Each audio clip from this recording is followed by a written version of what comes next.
Good afternoon. This is Colin Keith Roche in Musanze, as usual in my new hometown. Folks, family, today I have a treat for you. We have a new expatriate in town who just moved to Musanze, and we are in her garden right now, or side or front yard as you want to call it. And her name is Dr. Kennisha Bracely, and she's going to walk us through her career and her background and the innovative work that she has been doing in wholeness and wellness and so forth. Okay, so folks, I'd like to introduce you to Dr. Bracely, and she will take us from the beginning, where she went to school and what she does.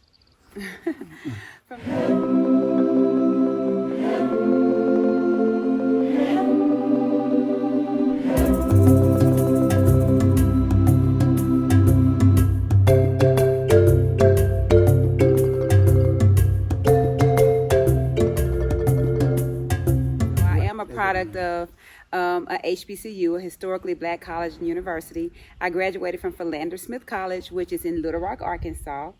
And so that's where it all started. The journey started there. After I finished, I got my degree in business administration and accounting.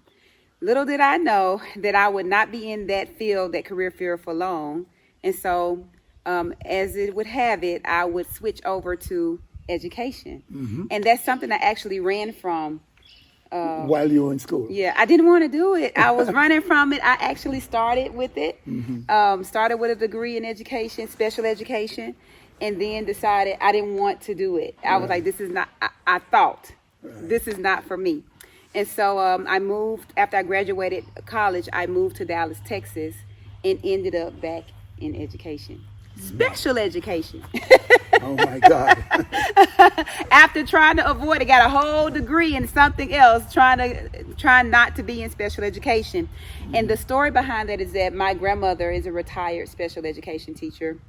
My aunts and my uncles are also in education. And so it's kind of like in our family. And you know how that is when you try to do the total opposite of what everybody else does. So it didn't work. So I ended up getting a certification in special education, K through 12, and I've been in special ed for over 20 years now, one way or another, K through 12, and then after that, consulting, helping to build schools and programs globally. And so from that, I got my master's degree in organizational management and then my doctorate in ed leadership. And so that's pretty much my educational track with a lot of certifications under that. But how I got into health and wellness that you mentioned was after the death of my son. And so as a way of coping, I've always done fitness. I've always been mindful about my health. But after the death of my son, that's when I really got involved, because that was a coping tool for me. Working out was a need. Necessity is the mother of invention. Yes, it was a necessity, and it still is a necessity. Right. And so from that, I got my certification in group fitness, certification in Reiki therapy, certification in laughter yoga. So you're going full steam. Yes, full steam ahead. So everything that I found that was helping me through the grief process, I learned and studied it more.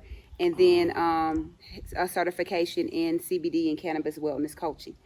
So anything that I found that was innovative, something that was unique, and that's how I am. I couldn't do the traditional. I needed something that was going to push me outside of my comfort zone. I was already outside of my comfort zone as a mother. And so those particular tools helped me. And as I began to learn more, I started sharing those tools with other mothers who had gone through what I've been going through. Okay. So that's where I was how I went from, and I'm still in education, but how I kind of added the health and wellness piece to everything else that I'm doing. Right. Now, from your bio, it seems that you put those disciplines together under an umbrella you call Live Long.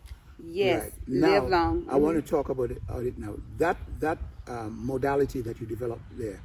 So you took a branch of each of those trees, and you put it together.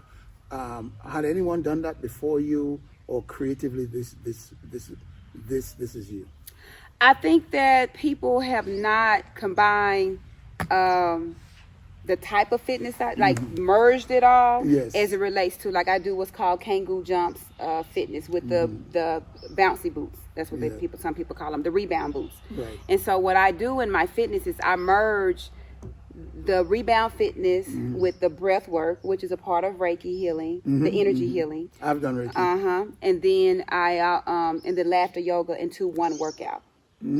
So you generally find So these are workouts. some of them are workouts, some of them are coaching sessions. Right. And so, like what I do here, I don't do the workout here, but I do incorporate the breath work, the coaching sessions, and the laughter yoga. So I've started doing that here in Rwanda. But merging them together and making them one thing, I haven't found anybody that merges Kangoo jumps with breath work and laughter yoga. It's and the way I came up with that, bringing it together, was it was what I was doing every day anyway. And so, but I was doing it separately, kind of separately. And then I decided, you know what, let me just see how if I just merged it together, how the complete workout would feel. And so that's what I started doing. And I work with other moms to do that. It's the physical part. I always say the physical part will come when you get your mind and your spirit in alignment. Right. Because you're not so focused about, oh, I got to lose weight.